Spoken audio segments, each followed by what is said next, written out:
मैं आपको सुनाने जा रहा हूं अपनी मंडली के सदस्य जमशेद कमर सिद्दीकी की लिखी कहानी 48 आवर्स पार्ट 1। जिंदगी कितनी दुश्वार है, दुनिया कितनी बेवफा, रिश्ते कितने खोखले हैं और मौत कितनी आसान। ये बातें समझने के लिए, ये फलसफे जानने के लिए लोग न जाने कौन कौन सी किताबें पढ़ते हैं, शायरी सुनते हैं, लेकिन मैं इन सवालों के जवाब कहीं और ढूंढता हूं। पता है कहां?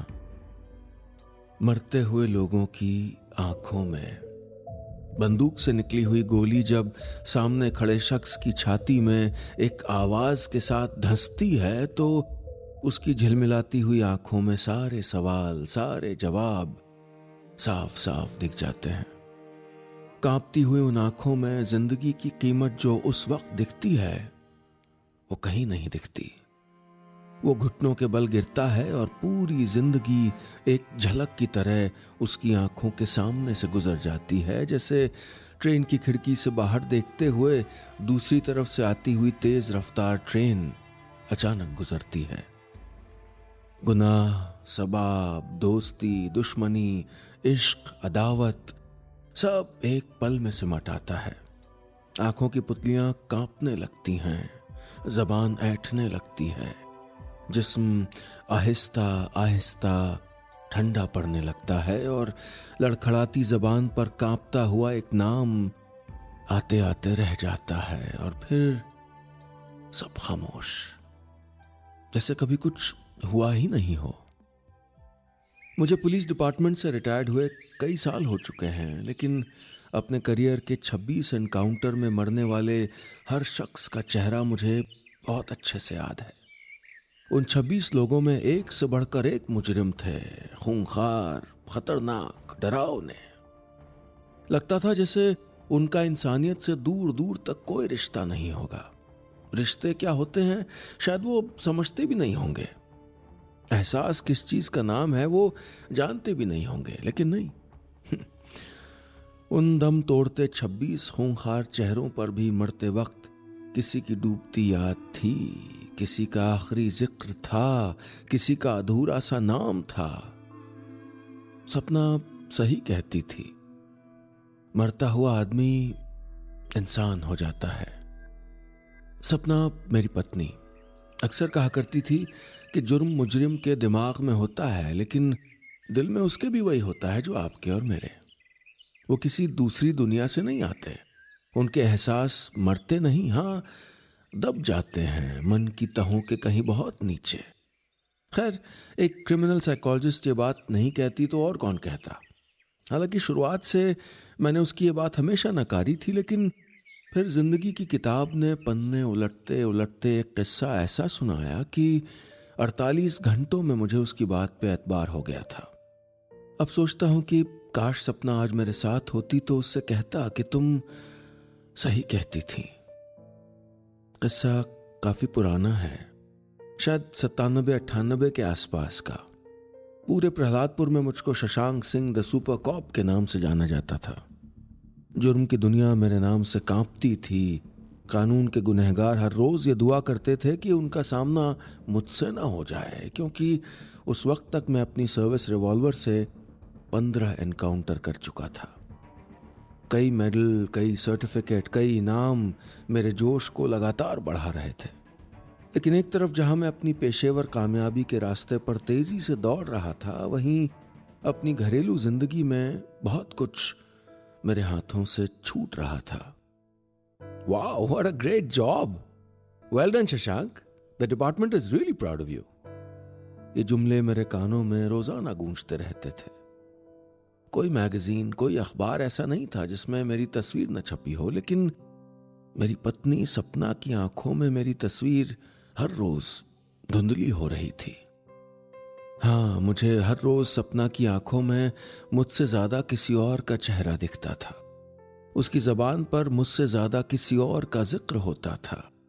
उसके पास मुझे बताने के लिए कुछ नहीं होता था, लेकिन जब भी वो उससे मिलती थी खिल जाती थी। ईशान नाम था उसका। उम्र में सपना से 3 साल छोटा था, लेकिन दोनों की दोस्ती बहुत पुरानी थी। गुड मॉर्निंग सर, कैसे हैं आप? सपना कहाँ है? अच्छा, मैं किचन में ही मिल लेता हूँ। हर संडे ऐसे ही शुरू होता था मेरा। उसके आने से बोझिल और उबासी लेती हुई सपना में फिर से रंग भर जाते थे। शशांक, खाना टेबल पे लगा है, मैं और ईशान जरा छत पे जा रहे हैं धूप लेने। वो मुझे सर कहता था और मैं उससे नफरत करता था। मैं चाहता तो उसको एक पल में ठीक कर सकता था, ऐसा सबक सिखाता कि पलट के नहीं देखता, लेकिन मैं खामोशी से ये तमाशा देख रहा था, क्योंकि मुझे देखना था कि ये खेल जाता कहां तक है। तुम यार बेकार टेंशन ले रहे हो, भाभी और वो लड़का बस दोस्त हैं। मेरे जिम कॉलीग और दोस्त मुस्तफ़ा ने जिम में एक बार मुझसे कहा, ये वेट पकड़ना। हाँ देखो भाई, तुम तो रहते हो पूरा दिन बाहर, अब कोई अकेला रहेगा तो कोई तो चाहिए होगा ना, वो बोला। मैं जानता था कि मुस्तफ़ा अपनी समझ से सही कह रहा था, लेकिन काश मैं उसको भी ये बता पाता कि मैंने घर की सीसीटीवी रिकॉर्डिंग देखी है। ईशान तब भी आता है जब मैं वहां नहीं होता। बात धीरे धीरे बिगड़ती गई। मेरी आजमाइश आखिरकार एक मोड़ पर खत्म हो गई और मैंने उसको एक रोज साफ साफ कह दिया कि उसकी जिंदगी में या तो ईशान रहेगा या मैं। सपना को मेरी बात इतनी नागवार लगी कि वो अपना सामान लेकर अपने घर चली गई। मुझे उम्मीद थी कि जब गुस्सा खत्म हो जाएगा तो वो लौट आएगी, लेकिन वो नहीं लौटी। दिन हफ्तों में बदल गए और हफ्ते महीनों में। वो नहीं लौटी। घर की खाली दीवारें मुझे देखती रहती और मैं उनको देखता रहता। उसका फेवरेट मग किचन में बर्तनों की शेल्फ पर वैसे ही रखा था जैसे वो छोड़ के गई थी। उसकी वो सुनहरी जूतियां शू रैक से झांकती थीं। अलमारी से बाहर गिरते उसके कपड़े वैसे ही थे, सिर्फ वो नहीं थी। मुझे घर काटने को दौड़ रहा था। एक एनकाउंटर स्पेशलिस्ट जिसके नाम से मुजरिम कांपते थे, वो अंदर से खोखला हो गया था। मैंने फैसला किया कि मैं उसको मनाकर वापस घर ले आऊंगा, और गया भी मैं। लेकिन उसके घर की चौखट पर कदम रखते ही मेरी आंखों ने जो नजारा देखा, वो मुझे जिंदगी भर के लिए कई हिस्सों में तोड़ देने के लिए काफी था। घर पर सपना और ईशान एक साथ थे। मेरी आंखों में गुस्सा लाल रंग बनकर शामिल हो गया था। एक आग सी धधक रही थी मेरे जिस्म में, जिससे मैं दुनिया को जलाकर राख कर देना चाहता था। एक हफ्ते बाद मैंने अदालत में सपना से तलाक के लिए अर्जी दे दी, और मुझे ठीक तरह से याद है वो 14 जुलाई की तारीख थी जब मुझको कोर्ट की तरफ से एक कागज मिल गया था। उसमें लिखा था कि अर्जी मंजूर हो गई है और अब वो सपना को नोटिस भेजेंगे और पूरी प्रक्रिया के बाद हमारी तलाक पर कानूनी मुहर लग जाएगी। पीले रंग का सरकारी मुहर लगा हुआ लिफाफा मुझे आज भी याद है। उसमें लिखा हुआ हर हर्फ मैं कई बार पढ़ चुका था। सामने दीवार पर हैंगर में टंगी मेरी खाकी वर्दी मुझे घूर रही थी, और मैं जानता था कि थोड़ी ही देर में ऐसा ही लिफाफा सपना को भी मिलेगा और वो फौरन मुझको कॉल करेगी। क्या कहूंगा उससे? क्या वो माफी मांगेगी मुझसे? और कहेगी क्या वो? मैं इन सवालों से दो चार हो रहा था कि मेरे फोन ने कमरे की खामोशी को तोड़ दिया। मैंने फोन देखा तो कॉल कमिश्नर साहब की थी। मैंने चेहरे को हाथ से पोंछा, नाक अंदर खींची और कॉल उठाई। Hello, good afternoon sir. Shashank, तुमको मौत से डर लगता है? दूसरी तरफ से आवाज आई। मैंने कहा, नहीं सर, डर तो फिर मेरी बात गौर से सुनो। महावीर जोंटी का नाम सुना है? उन्होंने पूछा तो मैंने हाथ में लिया वो लिफाफा वहीं रखकर खिड़की की तरफ बढ़ते हुए कहा, महावीर जोंटी? ओ, वो कैंट जेल वाला कैदी। जानता हूँ सर, बहुत डेंजरस है। मर्डर, लूटपाट, किडनैपिंग, तस्करी, दर्जनों मुकदमे हैं उस पर। Yes, that's the one. उसे कैंट जेल से विक्रमपुर जेल ले जाना है। इन्फॉर्मेशन है कि उसको छुड़ाने के लिए रास्ते में उसके साथी पुलिस वैन पे हमला कर सकते हैं, उन्होंने बताया। एक ऑफिसर और कुछ सिपाहियों को भेजना है and you are that officer. उन्होंने कहा तो मैंने हैरानी से कहा, लेकिन मैं तो वो शालीमार स्क्वायर का triple murder case, this is priority Shashank. उन्होंने मेरी बात काटते हुए सधी आवाज में कहा, हाँ अगर तुमको डर लग रहा है तो कोई बात नहीं है, मैं किसी और को बोल सकता हूँ। सर कितने बजे और कहाँ रिपोर्ट करना है? मैंने पूरे जोश से कहा तो वो बोले, आज दोपहर, बाकी डिटेल्स तुमको नायर दे देगा। प्रहलादपुर से विक्रमपुर 7.5 घंटे लगेंगे। तुम और महावीर साथ में सफ़र करोगे। नज़र रखना, वो जितना बातूनी है उतना ही डेंजरस भी। And listen, be safe. अगर ज़रूरत पड़े तो you have your service revolver with you, use it. Sir मैंने कहा। वो आगे बोले, और हाँ वीकेंड पे घर पे मिलो, बहुत दिन हो गए बैठे नहीं। सर मैंने कहा और फ़ोन रख दिया। मैंने एक नज़र उस पीले लिफाफे को देखा जो पंखे की हवा की वजह से मेज से उड़कर उस तस्वीर के आगे अटक गया था। उस तस्वीर में मैं खाकी वर्दी में और सपना हरी साड़ी में मुस्कुराते हुए खड़े थे। मैं कुछ देर उस तस्वीर को यूं ही देखता रहा। फिर घड़ी का पेंडुलम बजा तो मेरा ध्यान टूटा। वक्त बहुत कम था मेरे पास। एक ऐसे सफर पर निकलना था जो मेरी जिंदगी का सबसे यादगार सफर होने वाला था। दोपहर के 12:45 बज रहे थे। मेरी सरकारी गाड़ी प्रहलादपुर जेल के बड़े से दरवाजे से अंदर दाखिल हो रही थी। जेल के अंदर का नज़ारा मैंने पहले भी कई बार देखा था। सामने बड़ा सा मैदान, उसके पीछे एक बड़ी सी इमारत जहाँ कुछ बैरक थे। कुछ दूर पर ऊंचे ऊंचे मचानों पर कुछ पुलिस वाले मैदान पर नजर रखे थे। वहीं कुछ कैदियों को रोजमर्रा के कामों के लिए जेल के पिछले हिस्से ले जाया जा रहा था। वेलकम भाई, चलो इसी बहाने मुलाकात तो हुई, वरना तुम्हें तो फुर्सत ही नहीं रहती। जेल के एक अधिकारी जो मेरे सीनियर भी थे, उन्होंने हाथ बढ़ाते हुए कहा तो मैंने हाथ मिलाते हुए कहा, अरे फुर्सत कहाँ से होगी sir, the department is behaving these days like a demanding girlfriend. वो जोर से हंसे और हम फिर यहाँ वहाँ की बातों में उलझ गए। By the way Shashank, be careful, this man is dangerous. और हाँ, बोलता बहुत ज़्यादा है, जितना बातूनी है उतना ख़तरनाक भी है। पिछली पेशी पे एक सिपाही का हाथ तोड़ दिया था इसने, बहुत मुश्किल से हमने इसे। सर डोंट वरी, मैंने उनकी बात काटते हुए कहा, ऐसे लोगों को काबू करना मुझको आता है, और अच्छी बात है ना कि बातूनी है, बातों बातों में रास्ता कट जाएगा। वो मुस्कुराए और धीरे से मेरे कंधे पे हाथ मारा। बोले, आओ मेरे साथ। हमें जिस गाड़ी से जाना था उसमें पीछे आमने सामने 4 लोगों के बैठने की जगह थी और आगे ड्राइवर के साथ मुझको बैठना था। हमें 3 सिपाही मिले थे, खुदीराम, रामस्वरूप और अब्दुल बारी। बैजनाथ हमारे ड्राइवर थे। मैंने चारों से मुलाकात की और एक कमरे में बैठकर रास्ता डिस्कस किया। विक्रमपुर जाने के 2 रास्ते थे। सदर से जाने वाला रास्ता लंबा था और तब तक वहाँ फ्लाईओवर बना नहीं था, इसलिए 1 घंटा एक्स्ट्रा लगता था।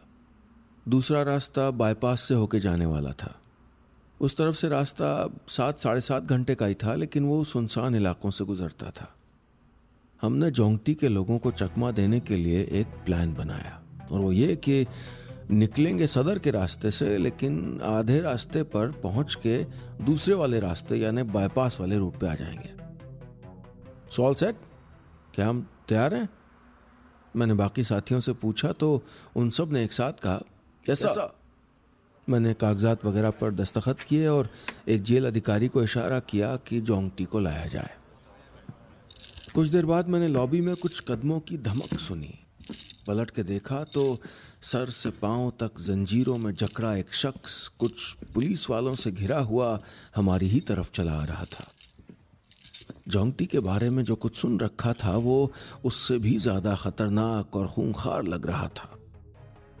उम्र होगी कोई 50-55 के आसपास। कदकाठी मजबूत थी और लंबे बाल उसके चेहरे पे थे, जिनके पीछे से झांकती हुई बड़ी बड़ी आंखों में हैवानियत दिख रही थी। और सबसे खतरनाक थी वो हल्की सी मुस्कुराहट जो किसी को भी डराने के लिए काफी थी।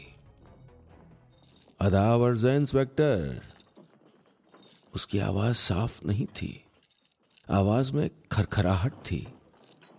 मैंने उसकी धुंधली आंखों को पहली बार तभी इतने करीब से देखा था। वो आंखें मैं आज तक नहीं भूला। उसकी बात का जवाब किसी ने नहीं दिया। सिपाहियों ने उसको मजबूती से पकड़ लिया और आगे की तरफ धक्का देने लगे। जोंगटी एक पल के लिए ठहरा और उसने पलट कर देखा और फिर साथ खड़े ऑफिसर से कहा, हैप्पी जर्नी नहीं बोलेंगे? ये कह के जोर जोर से हंसने लगा। मुझे उसके शातिरपन का अंदाजा हो गया था, इसलिए पूरे रास्ते नजर रखना चाहता था। मैं गाड़ी में आगे नहीं बल्कि पीछे बैठ गया, ठीक जोंगटी के सामने। उसकी जंजीरें शायद बहुत वक्त बाद हटाई गई थी, इसलिए वो बार बार अपनी गर्दन और कलाइयां गोल गोल घुमाकर थकान मिटा रहा था। उसके ठीक बगल में सिपाही खुदीराम और मेरे साथ वाली सीट पे सिपाही अब्दुल बारी थे। रामस्वरूप ड्राइवर बैजनाथ के साथ आगे बैठे थे। हमारी गाड़ी जेल के मेन गेट से बाहर निकली और फिर सदर वाले रास्ते पर तेज रफ्तार दौड़ने लगी। इस पूरे सिलसिले में जोंगटी की नजर एक टक मेरे चेहरे पर टिकी थी, लेकिन मेरी नजरों में उस वक्त सपना का चेहरा घूम रहा था। मन के कोनों से आवाज आ रही थी कि अब तक तो उसे तलाक के कागज मिल भी गए होंगे, वो बस फोन करने ही वाली होगी। मेरा मन तमाम आशंकाओं में उलझा हुआ था। वो जानना चाहता था कि तलाक वाला कागज देखकर क्या सपना उदास हुई होगी? कहीं ऐसा तो नहीं कि वो भी यही चाहती थी? नहीं नहीं, वो कम से कम फोन तो करेगी। मैंने अपना मोबाइल फोन निकालकर देखा, स्क्रीन पर कुछ नहीं था, न कोई मैसेज न कोई कॉल। फोन मैंने वापस अंदर रख दिया। अजीब बात थी, मैं उस कॉल के इंतजार में था जिसको मैं देखते ही डिस्कनेक्ट कर देने वाला था।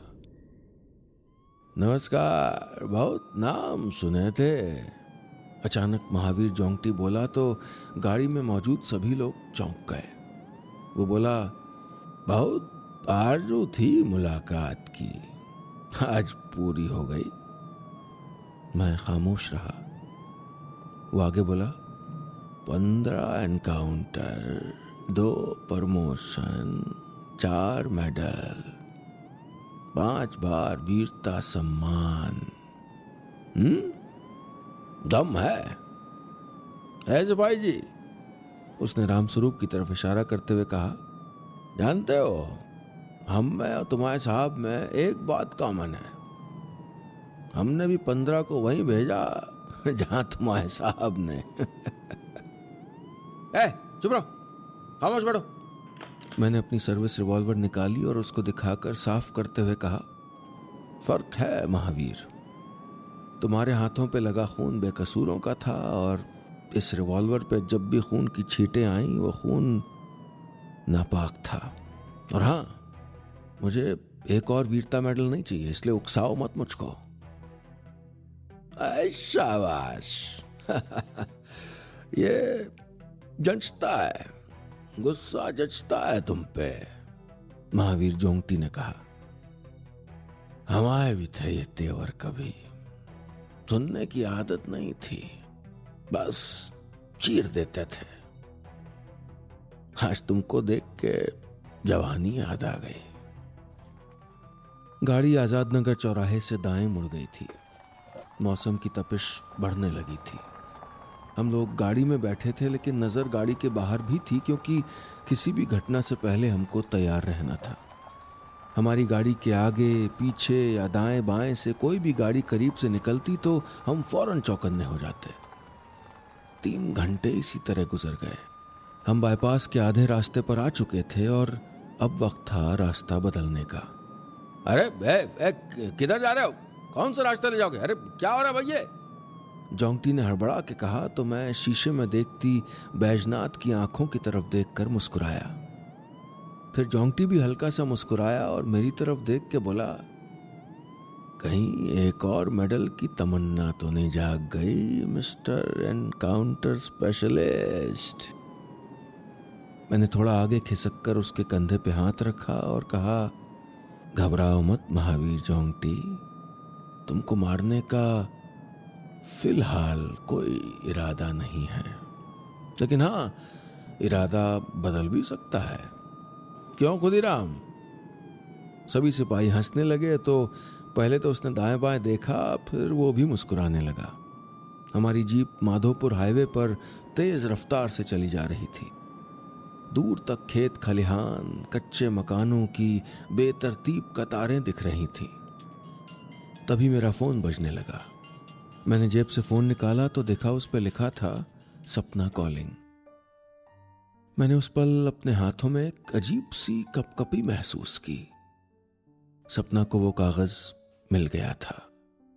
मैंने फोन को गौर से देखा और वही किया जो मैं करना चाहता था, कॉल डिस्कनेक्ट कर दी। इधर जोंगटी सिपाहियों को अपनी हैवानियत की दास्तानें सुना रहा था। कब, किसको, कैसे मारा, किसके गले में टायर डाल के जला दिया, किसको मार के पेड़ पे लटका दिया, सब बता रहा था।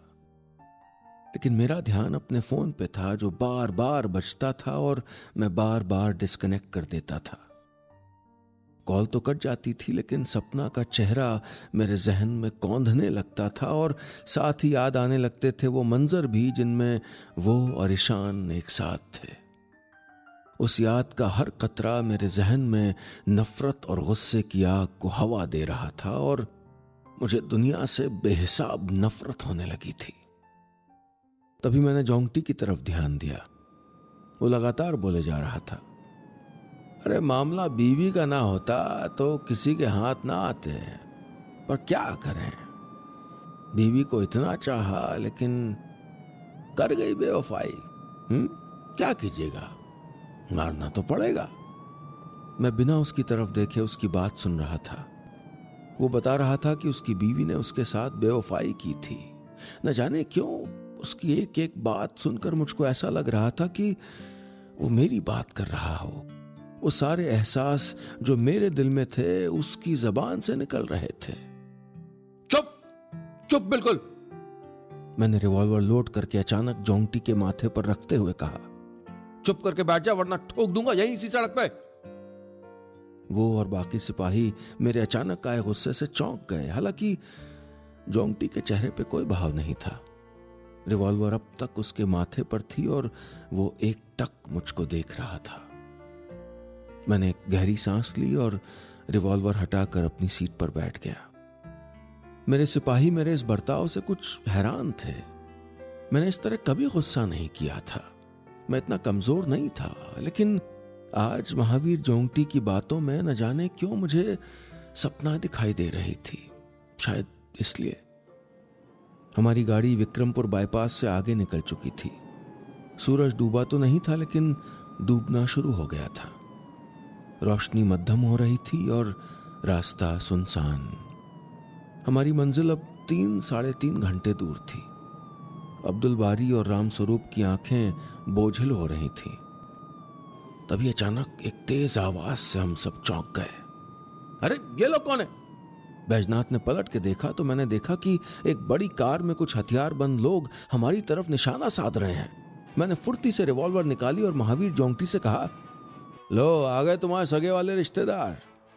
चुनौती दोगुनी थी। अब न सिर्फ मुझको जोंगटी को भागने से रोकना था, बल्कि अपने सिपाहियों की जान भी बचानी थी।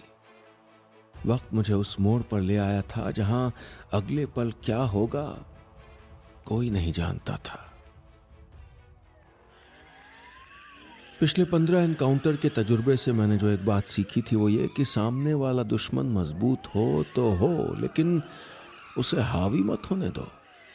मैंने बैजनाथ से कहा कि वो गाड़ी को सड़क पर तिरछा दौड़ाए ताकि वो लोग निशाना न साध पाए, और खुदीराम को बोला कि वो जोंगटी को पकड़ के रखे ताकि वो भागने न पाए। झुक जाओ तुम। तू नीचे बैठ। अरे बैठना। मैंने रिवॉल्वर का पिछला हिस्सा जोंगटी के कंधे पर मारा और उसको नीचे कर दिया। आगे बैठे राम स्वरूप अपनी सर्विस राइफल से उन हमलावरों पर जितनी तेज मुमकिन था गोलियां चलाते रहे। मैं अपनी रिवॉल्वर से उन पर गोलियां बरसा रहा था। अब्दुल बारी मुझको कवर कर रहे थे और उस सुनसान सड़क पर गोलियों की आवाज गूंजती जा रही थी। तभी एक गोली राम स्वरूप के कंधे पर लगी। ओ राम स्वरूप, तुम ठीक हो ना? गाड़ी किनारे लगाओ, जल्दी जल्दी। अब्दुल कवर दो मुझको, मैंने कहा और उन लोगों पर फायर करता रहा। हमारी गाड़ी सड़क किनारे रुक गई। कुछ दूर पर सड़क की दूसरी तरफ हमलावरों की गाड़ी भी ठहर गई। उनमें कुछ नकाबपोश थे और कुछ बेनकाब। एक के पास राइफल थी, दो के पास रिवॉल्वर।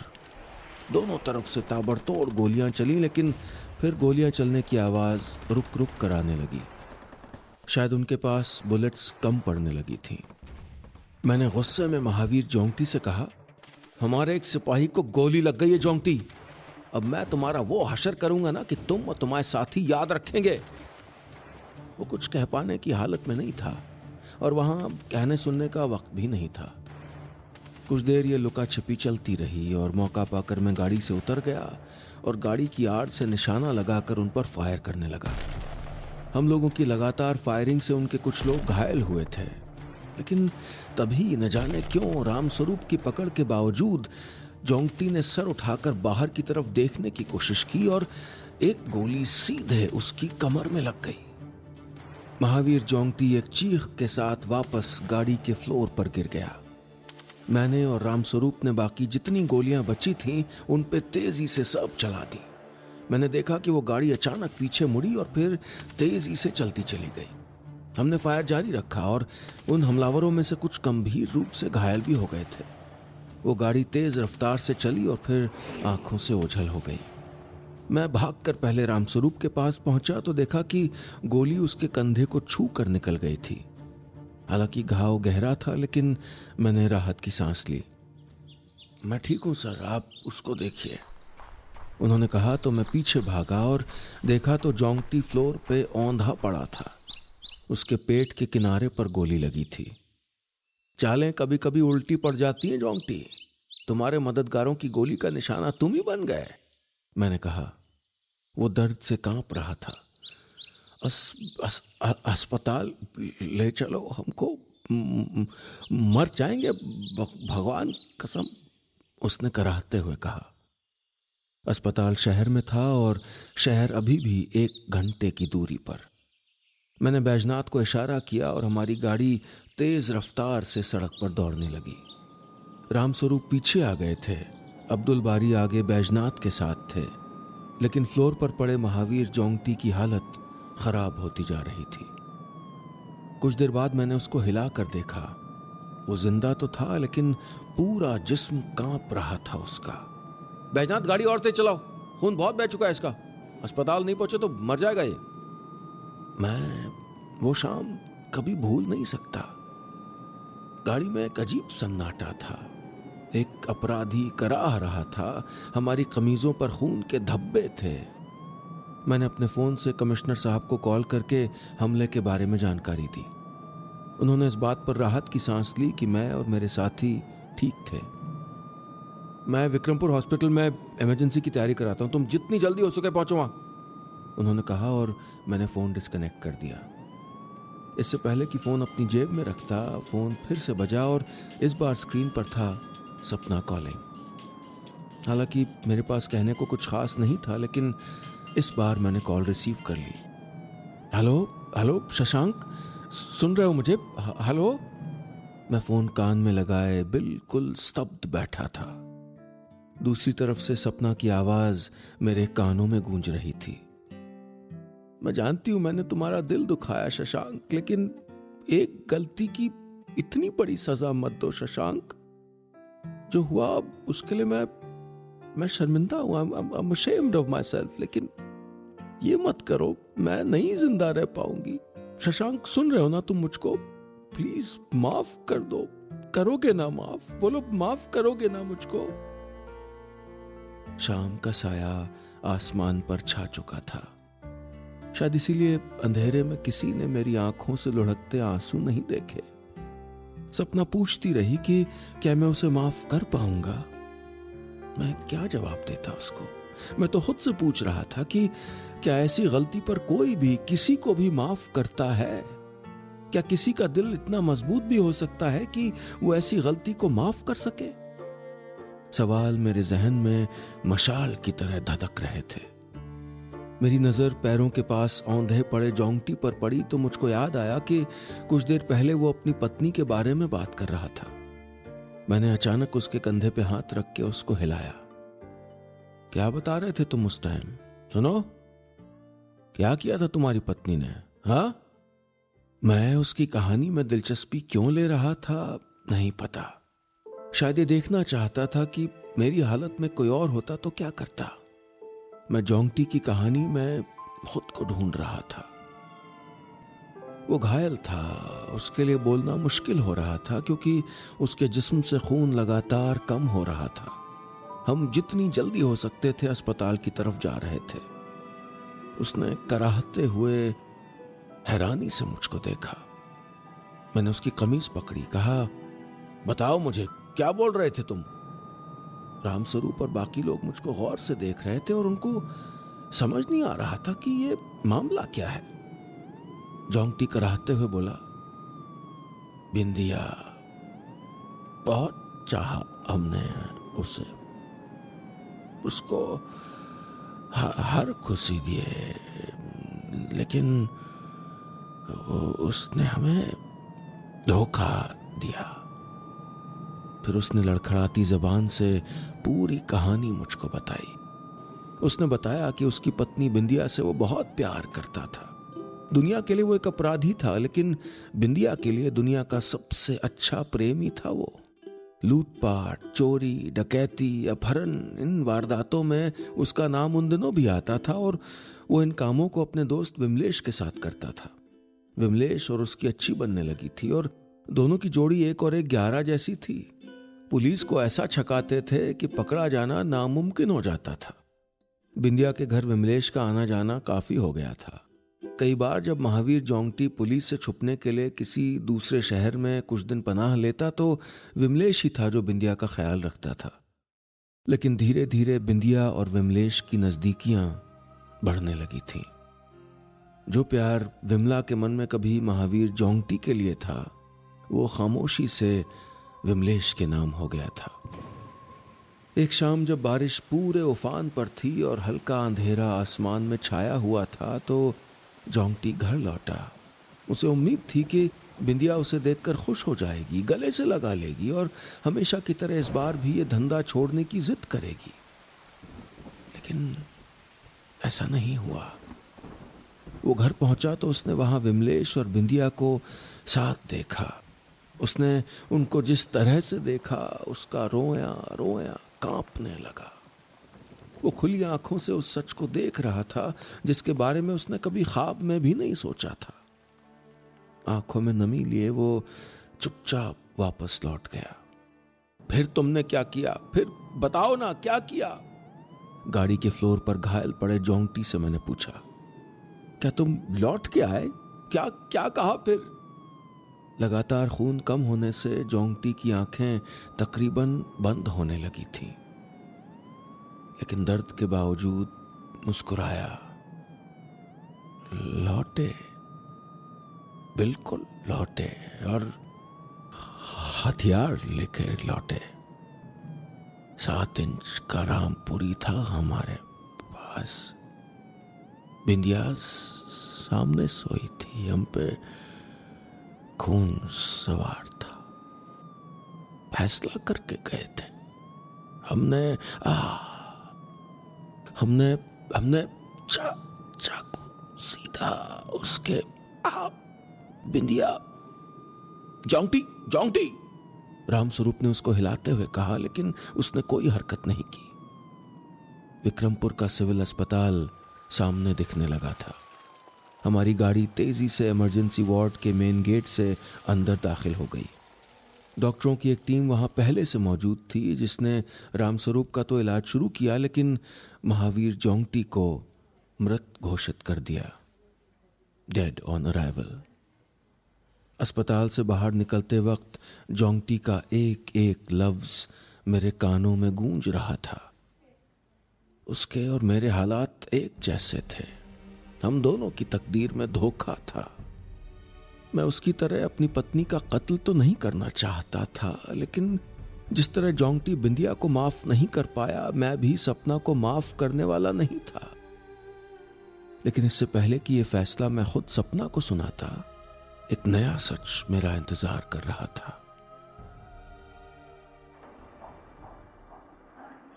मैं प्रहलादपुर लौट आया था। दफ्तर में अपनी सीट पर गुमसुम बैठा था। हमलावरों वाली घटना के बारे में सुनकर सुबह से कई लोग मुलाकात करने आ चुके थे। कैसे हो शशांक? यार सुना उस अटैक के बारे में? Thank God you're safe. Take care. हर कोई मेरी टेबल पे आके इसी तरह के जुमले कह के जा रहा था। कोई मेरी बहादुरी की तारीफ कर रहा था, कोई समझदारी की, लेकिन सच तो यह था कि पहली बार मैं चूक गया था। पिछले 15 एनकाउंटर में मेरा निशाना कभी चूका नहीं था, लेकिन इस बार मैं हार गया था। हार तो मैं शादीशुदा जिंदगी की जंग भी गया था। या तो मेरा दिल चट्टान की तरह इतना मजबूत होता कि मैं सपना को माफ कर सकता, लेकिन जब जोंगटी जैसे खूंखार अपराधी का दिल उतना मजबूत नहीं था तो मेरी क्या बिसात। वक्त धीरे धीरे गुजरता रहा। सूना घर अब भी परेशान तो करता था, लेकिन अकेलेपन से भी दोस्ती होने लगी थी। घर में रखी सपना की जूतियां, कपड़े, उसके फेवरेट मग, जब भी मैं देखता तो यादों के झरोखे से न जाने कितने गुजरे हुए लम्हे, बीते हुए पल याद आने लगते थे। एक दोपहर जब मैं अपने दफ्तर की टेबल पर बैठा कुछ जरूरी फाइल्स निपटा रहा था तो मेरी टेबल पर किसी ने जोर का हाथ रखा। तो क्या हाल है मिस्टर शूटर? मैंने देखा तो मुस्तफ़ा था, मेरा दोस्त और कॉलीग। ठीक हो यार, तुम सुनाओ? मैंने कहा तो वो बोला, अरे कहाँ हो भाई, जिम में नहीं आते आजकल, क्या चक्कर है? मैंने बताया कि मन नहीं लगता। तो वो बोला, अरे मन कैसे लगेगा, मन तो न जाने किन फालतू बातों में उलझाए हुए हो। अच्छा सुनो, कुछ ज़रूरी बात करनी थी तुमसे। मैंने कहा, हाँ कहो, क्या बात? उसने कहा, नहीं यहाँ नहीं, शाम को कैफ़े में मिलो। मुझे नहीं पता था कि मुस्तफ़ा मुझसे क्या कहना चाहता था, लेकिन मुझे ये एतबार था कि बात हद से ज़्यादा ज़रूरी होगी, वरना मुस्तफ़ा मुझसे जितना बेतकल्लुफ़ था, हमको बात करने के लिए कोई मौका या कोई जगह नहीं चाहिए होती थी। शाम हुई तो मैं कैफ़े पहुंच गया। थोड़ी देर में मुस्तफ़ा भी आ गया। कॉफ़ी सिप करते हुए मैंने पूछा, हाँ बताओ क्या बात है? उसने कहा, यार कल मेरे पास एक फ़ोन आया था। कॉल करने वाले लड़के ने अपना नाम ईशान बताया था। वो चाहता था कि मैं तुमसे बात करूं। मैंने कॉफ़ी का कप टेबल पे रखते हुए उसको गौर से देखा। उसने कहा, यार शशांक, उसकी सारी बातें सुनने के बाद मुझे लगता है कि तुम इस मामले को गलत तरह से समझ रहे हो। सपना और वो सिर्फ अच्छे दोस्त हैं, जैसे तुम और मैं। वो तो ये भी कह रहा था कि उसको अंदाजा भी नहीं था कि तुम्हारे मन में ये सब चल रहा होगा, वरना वो तो सपना से मिलना छोड़ देता। झूठ बोल रहा है वो, मैंने मुस्तफ़ा की बात काटते हुए कहा। तुम पूरा सच नहीं जानते और उसी का वो फायदा उठा रहा है। क्या है सच? उसने पूछा तो मैंने अपना फोन उसकी तरफ खिसकाते हुए कहा, तुम कह रहे हो कि ऐसा कुछ नहीं है, और वो सपना फोन पे मुझे हर रोज सॉरी कहती है। किस बात का सॉरी बोल रही है वो बोला, यही तो गलती कर रहे हो तुम उसकी गलती के सॉरी को उसके गुनाह का कबूलनामा समझ रहे हो। देखो, शादी के बाद लोगों की जिंदगी बदलती है। पहले की तरह दोस्तों के साथ उठना बैठना, मिलना जुलना, इस सब में थोड़ी बहुत तब्दीली लानी पड़ती है। सपना नहीं ला पाई, उसकी गलती है ये, इसके लिए वो सॉरी बोल रही है। वो उस गुनाह के लिए थोड़ी जो तुम समझ रहे हो। लेकिन तुमने कभी सोचा कि तुम क्या कर रहे हो? मैं क्या कर रहा हूं?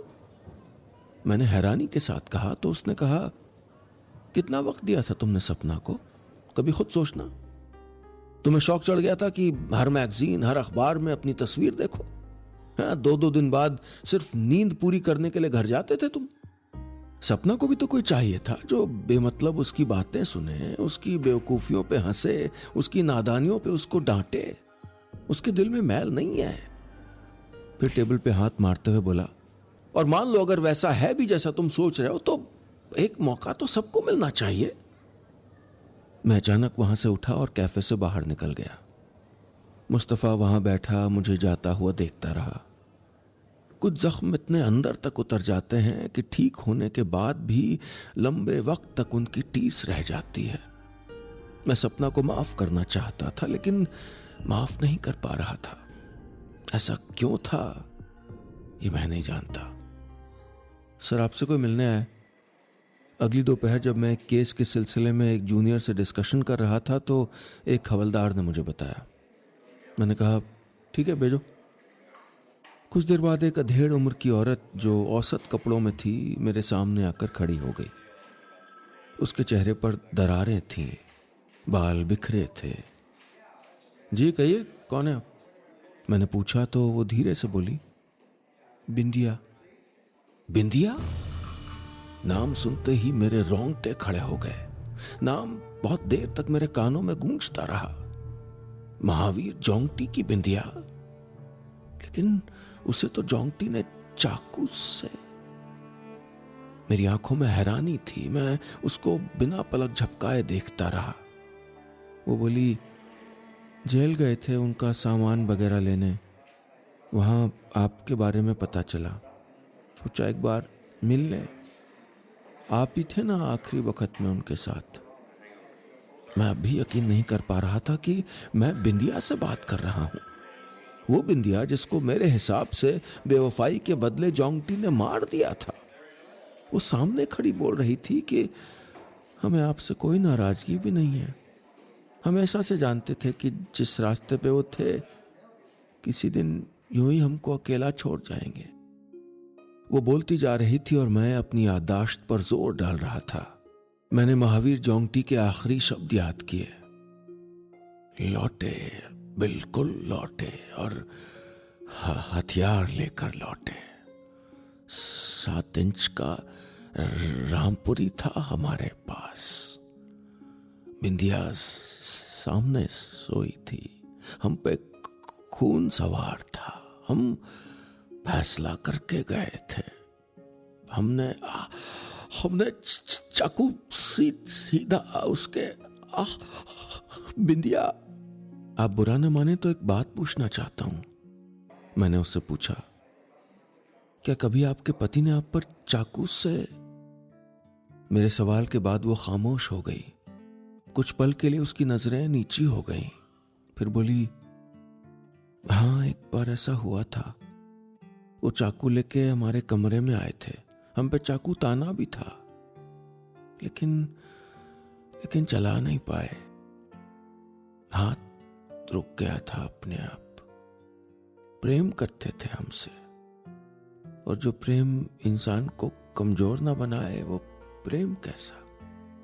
खूब रोए थे गोद में सर रख के और बोले कि बिंदिया, तुमको माफ करने के अलावा कोई और रास्ता नहीं है हमारे पास। बिंदिया की बातें सुनकर मेरे पूरे जिस्म में एक अजीब सी बेचैनी छाने लगी। यानी जोंगटी ने बिंदिया को माफ कर दिया था। उफ, मैं अपनी नासमझी के जिस अंधेरे में खड़ा था उसे ही रोशनी समझ रहा था। बिंदिया ने बताया कि उसके कसम दिलाने पर जोंगटी ने वो धंधा भी छोड़ दिया था, लेकिन पुराने दुश्मन उसको मारना चाहते थे। तो यानी वो हमलावर उसको छुड़ाने नहीं, मारने आए थे। जिनको मैं उसका साथी समझ रहा था वो दरअसल उसके दुश्मन थे। अब बात धीरे धीरे मेरी समझ में आ रही थी। इसीलिए वो उसको गोली लगने के फौरन बाद भाग गए थे। कड़ियां धीरे धीरे जुड़ने लगी थीं। सच मेरी आंखों के सामने आने लगा था। बिंदिया के जाने के बाद मैं बहुत देर तक अपना सर पकड़े बैठा रहा। मुस्तफा की बातें याद आ रही थीं कि मुझको सपना को माफ कर देना चाहिए, और एहसास हो रहा था कि वाकई मैंने अपनी कामयाबी, अपनी तेज रफ्तार में सपना को पीछे छोड़ दिया था। ऐसे में वो ईशान या किसी और का सहारा नहीं लेती तो क्या करती। मैंने बिना देर किए एक फैसला किया। एक कागज पर कुछ दिन की छुट्टी की अर्जी लिखकर दीवान जी को पहुंचा दी। गाड़ी में बैठा और सीधे सपना से मिलने चला गया। हालांकि उसका सामना करना मेरे लिए उतना आसान नहीं था, लेकिन जब हम मिले तो कुछ मुश्किल नहीं लगा। गले मिलकर हम दोनों की आंखें नम थीं और मैंने उसे और उसने मुझको माफ कर दिया था। यही हमारे रिश्ते की जीत थी। उन 48 घंटों ने मुझे एक बात सिखा दी थी, और वो ये कि इश्क सच्चा वही होता है जो हमको अंदर से थोड़ा सा कमजोर बनाए। इस किस्से को गुजरे हुए 16 साल से ज्यादा हो गए।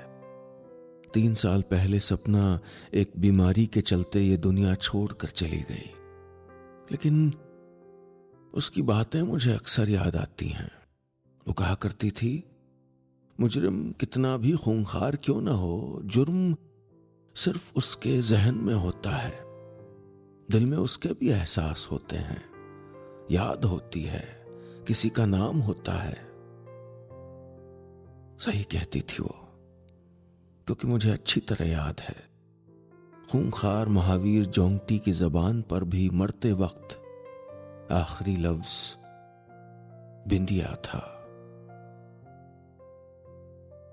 बस इतनी सी थी ये कहानी।